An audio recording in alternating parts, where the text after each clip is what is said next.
వైఎస్సార్ కుటుంబంలో అంతర్గతంగా నెలకొన్న విభేదాలు, ఆస్తుల గొడవలపై గత కొంతకాలంగా జరుగుతున్న ప్రచారానికి ఫుల్ స్టాప్ పెడుతూ వైఎస్సార్ వర్ధంతి నాడు కీలక పరిణామాలు చోటు చేసుకున్నాయి.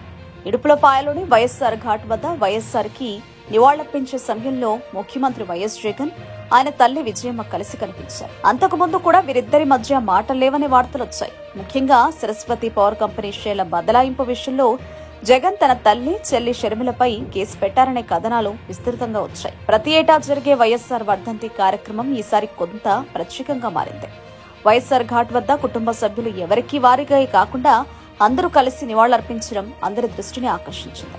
ఈ సందర్భంగా వైఎస్ విజయమ్మ తన కుమారుడు జగన్ ను, కోడలు భారతిని ఆప్యాయంగా దగ్గరకు తీసుకుని ముద్దు పెట్టుకున్నారు. ఈ దృశ్యం వైఎస్ అభిమానులకు, వైఎస్సార్సీపీ కార్యకర్తలకు ఎంతో ఊరటనిచ్చింది. తమ కుటుంబంలో ఎలాంటి పొరపచ్చాలు లేవని, అందరూ కలిసే ఉన్నారని విజయమ్మ ఈ చర్య ద్వారా స్పష్టమైన సంకేతాలిచ్చారు. గతంలో వైఎస్సార్ జయంతి, మదర్స్ డే వంటి సందర్భాలలో కూడా జగన్ తన తల్లికి సోషల్ మీడియాలో శుభాకాంక్షలు చెప్పకపోవడం తీవ్ర చర్చకు దారితీసింది. దీంతో జగన్, విజయమ్మల మధ్య కూడా దూరం పెరిగిందనే ప్రచారం ఊపందుకుంది. అయితే ఈ రోజు చోటు చేసుకున్న ఈ ఆత్మీయ దృశ్యం ఆ ప్రచారానికి ముగింపు పలికింది. ముఖ్యంగా అత్తా కోడళ్ల మధ్య కూడా విభేదాలు ఉన్నాయనే వార్తలొచ్చినా విజయమ్మ భారతిని ఆప్యాయంగా దగ్గరకు తీసుకోవడం ఆ పొక్కలను పటాపంచలు చేసింది.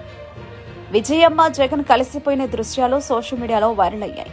వైఎస్సార్ అభిమానులు, వైఎస్సార్సీపీ కార్యకర్తలు ఆనందం వ్యక్తం చేస్తూ ఈ ఫోటోలను షేర్ చేస్తున్నారు. అయితే వైఎస్సార్సీపీ నేతలు మాత్రం షర్మిలతో ఉన్న ఆస్తి తగాదాలు పూర్తిగా పరిష్కారమై ఇద్దరూ కలిస్తేనే అసలైన ఊరట లభిస్తుందని అభిప్రాయపడుతున్నారు. ప్రస్తుతానికి ఈ పరిణామం రాజకీయ ప్రత్యర్థుల విమర్శలకు కొంతవరకు గట్టి సమాధానమిచ్చిందని చెప్పవచ్చు.